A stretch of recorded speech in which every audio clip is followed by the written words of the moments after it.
This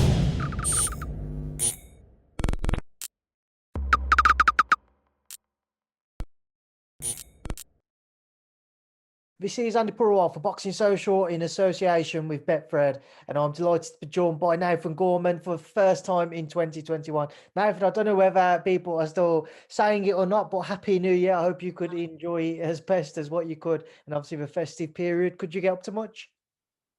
Happy New Year to you, mate, as well. And to be fair, yeah, like everyone, I suppose, I was just at home, my own family around me, very quiet. But at the end of the day, it's not just me and everyone's in the same boat at the present moment with the times we're going through. As long as everyone's safe is the main thing. But yeah, really enjoyed it, mate. Enjoyed the dinner. That's the main thing. It was good. It's good to hear that you could enjoy it as best as possible, mate. Let's get straight into the boxing talk, Nathan.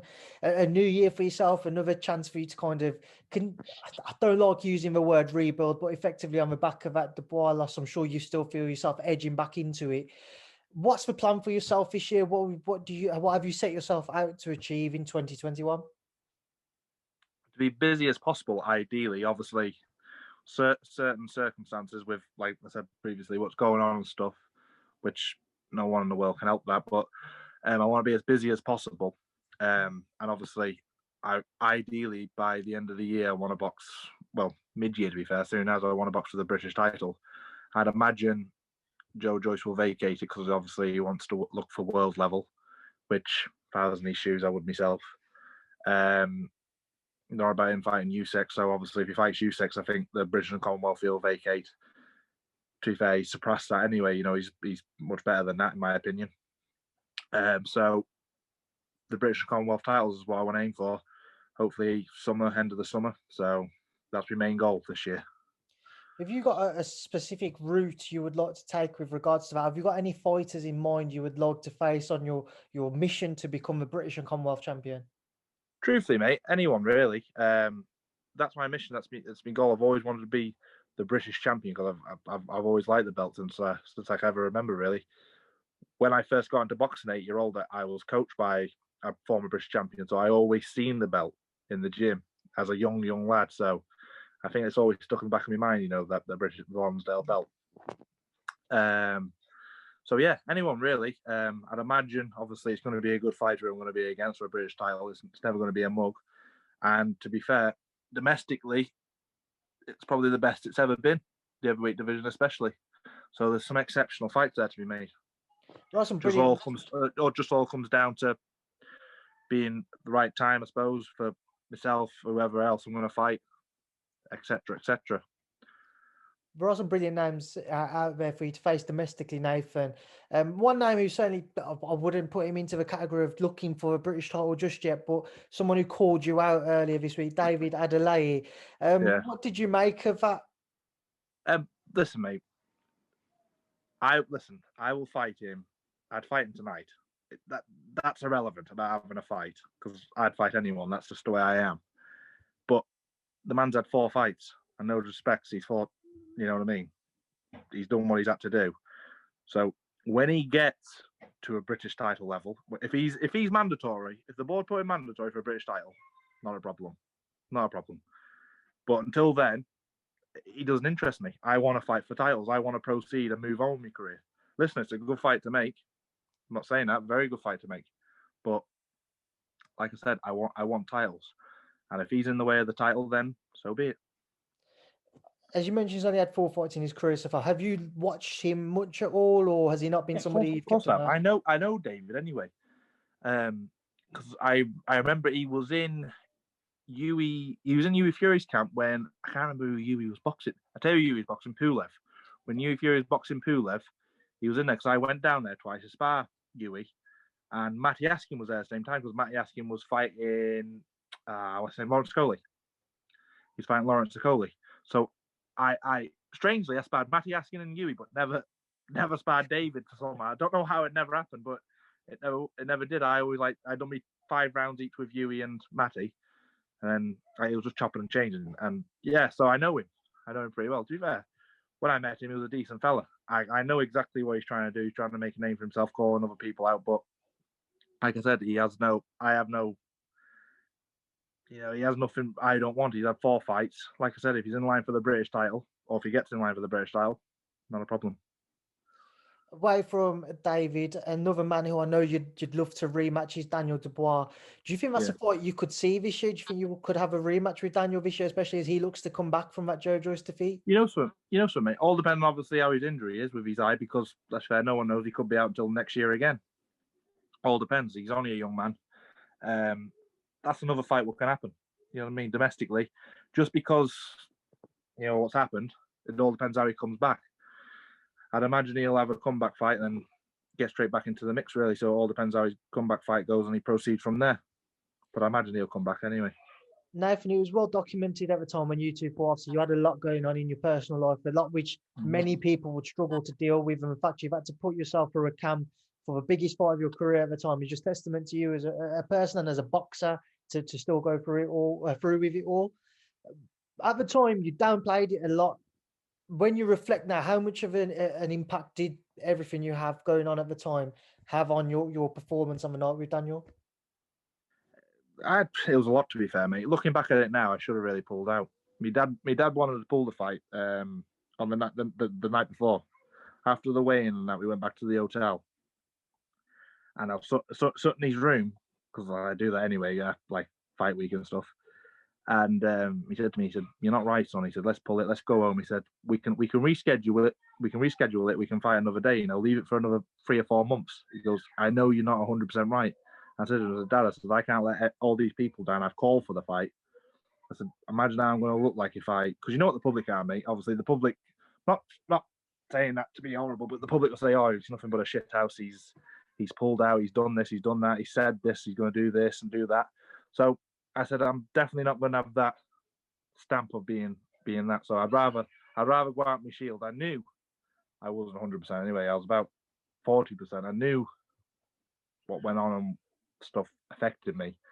But looking back now, I didn't realize how much it did affect me.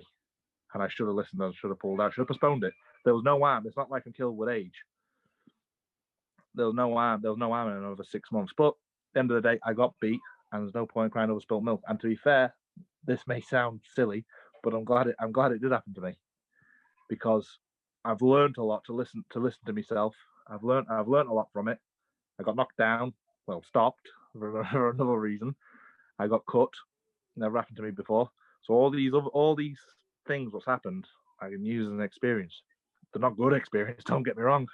I could think of a million different experiences better, but you know, it'll work out, you know, and which it is doing. I'm really happy at the minute. I'm back training. I'm training, you know, every day, twice a day, religiously. So I'm really happy, and the best is yet to come. How much of a difference, or how different rather, do you think about between yourself and Daniel would play out now, especially because people are raising question marks over Daniel and his comeback, and kind of at the time there were remarks when he lost to Joe, people throwing out that word quitter. Yeah. With regards to all of that, how much of a difference do you think that could play if you two were to meet?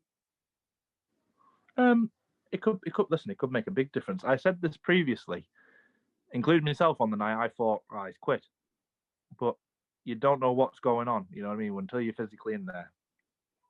If you got a 19 stone man or 20 stone man like Joyce, who can punch like a mail train, continuous hitting you in the face, you're only human, mate. But on the other hand, Larry Holmes and all them greats. Muhammad Ali fought for 14 rounds. He had his jaw broken in the first round against Ken Norton, fought on.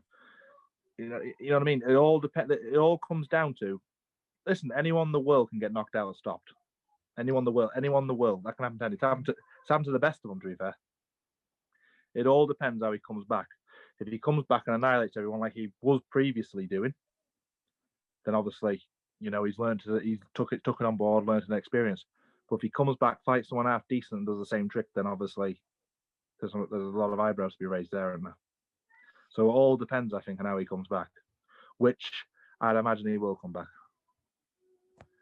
Nathan, just moving forward, I just want to get your thoughts on a couple of other fights in heavyweight division which have been spoken about. You mentioned Joyce earlier. He's calling for a bout with Alexander Usyk. They met as amateurs, meeting in the pro ranks, though, if that fight did go ahead or could be made.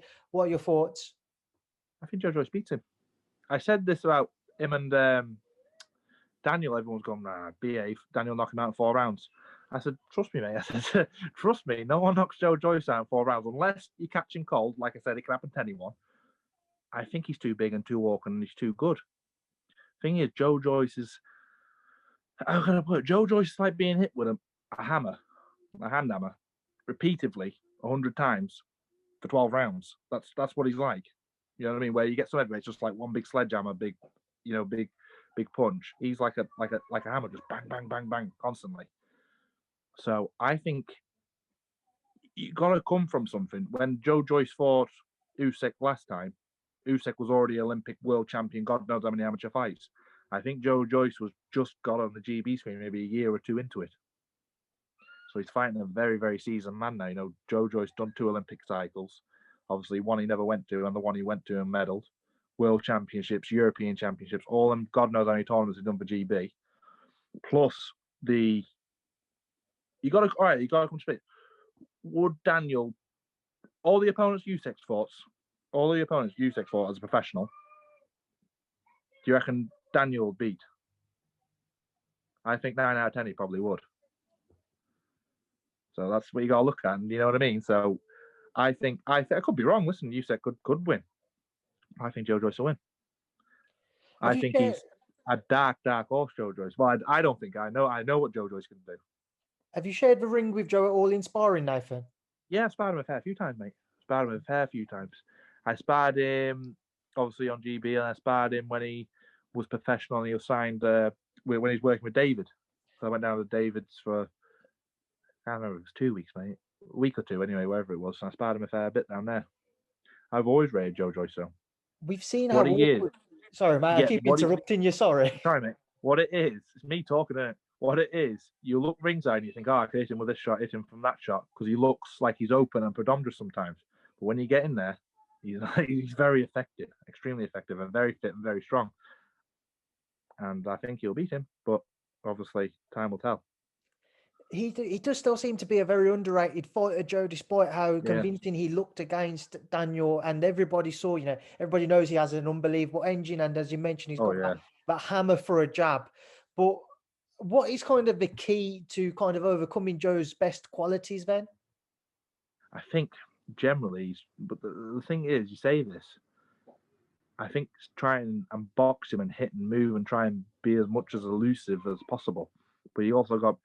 So Usyk does that unbelievably well. But what keeps coming in my mind is 15 stone.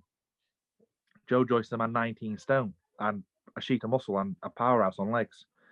So that's the way. Listen, unless Usyk can be very, very elusive, throw a lot of combinations, tie him up and just try and do it that way, then he'll beat him. But I can't see it. Could be wrong, but I can't see it. Another fight which we're hoping to see this year, Nathan, is that undisputed one between Anthony Joshua and Tyson Fury. I know Tyson is a relative of yours, but how big of a fight would you see that as being, Nathan? Do you think, where would you rank it in the history of the sport? One of the biggest heavyweight, well, for Britain, probably the biggest ever. It's the first ever heavyweight undisputed, both Brits ever. So probably one of the biggest ever, to be fair, for Britain, 100%. And to be fair, it's up there on the top 5 for worldwide, if not top 3. So I think it's an unbelievable fight. A fight was got to happen and all, which it will happen because Tyson definitely wants it, and I think Joshua wants it as well. So. How much of a shame would it be, Nathan, if it wasn't to happen in the UK? It's been mentioned that a location's apparently been kind of agreed now. We've seen it come out today, quotes from Bob Arum, but we don't know where. If it wasn't in the UK, how much of a shame and a loss would that be to British sport? It would be a shame, but on the other hand, as long as the fight gets made, I wouldn't care if it was in my back garden myself. Well, I'd love it then, wouldn't I? But, you know what I mean? As long as the fight gets made, I'm sure, listen, everyone in the world will buy a pay-per-view for that. It's the biggest fight in boxing at the minute. It's the biggest fight for the past 10, 15 years, 20 years. Another big heavyweight fight we're waiting to see is the rematch between Dillian Whyte and Alexander Povetkin, Nathan. That one, we think it will be announced tomorrow in the matchroom announcements. If it is, and if that proves to be the case, what happens this time around? I think Whyte will beat... To be fair, Whyte was beating him last time. I think he knocked him down twice or 3 times, I think. He was right on top, but it's the heavyweight division. And all it was just one good punch, well-timed punch, probably one of the best punches of last year. And it happened. But I could be wrong again on this one. I think Dillian Whyte's a bit fresher. And I think apart from that punch from last time, he was beating him before. So I think I'll go for Dillian Whyte on that one. But make no sure of it, Alexander Povetkin carries power in both hands, dangerous power as well, which he's noted for, to be fair, especially that left hand, that hook or uppercut. He's deadly for any. So I think if Dillian prepares himself and knows that's coming, I think he should win. And now, from final man, I just want to touch on somebody, not lesser known, but further down the ranks. But he started to gain a huge kind of British fan base for his all-action style. Is Alan Babic. What have you made of the Savage, Nathan, so far in his career? Yeah, he's good. He's really good. I like the way he speaks in third person about the Savage and stuff. So it's good. It is good. It's entertaining. Again, more good fights to be made. There's a lot of good fights there to be made. So 2021, mate, I think all of us lot, especially domestically, all these names that you mentioned before, should get in the ring and have a bit of a dust-up. So a bit of a Royal Rumble style. Definitely, why not? Should do like a domestic WBS or something. Nathan, just on that note, then, so is Alan Babic a type of name you'd be happy to face now? Is he somebody you think is... Listen, mate, like I said, if there's titles involved, I'm open to all, really. But my main concern really is the British and Commonwealth title this year. That's my main priority, and I want a second go of it.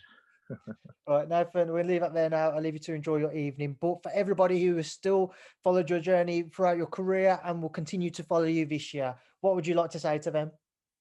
Thanks to everyone for all the support. I've had, to be fair, even after the Daniel loss, I've had a lot of support from everyone. So yeah, thank you all. Daniel, Nathan, it's been a pleasure to catch up with you. I'm sorry, mate. Just Daniel in my head, mate. Nathan, it's been a pleasure to favoritism. Nathan, it's been a pleasure to catch up with you. Always, mate. Stay safe, mate. I'll speak to you again soon. Thank you for your time, mate. and thank you for speaking to Boxing Social. Take care. God bless.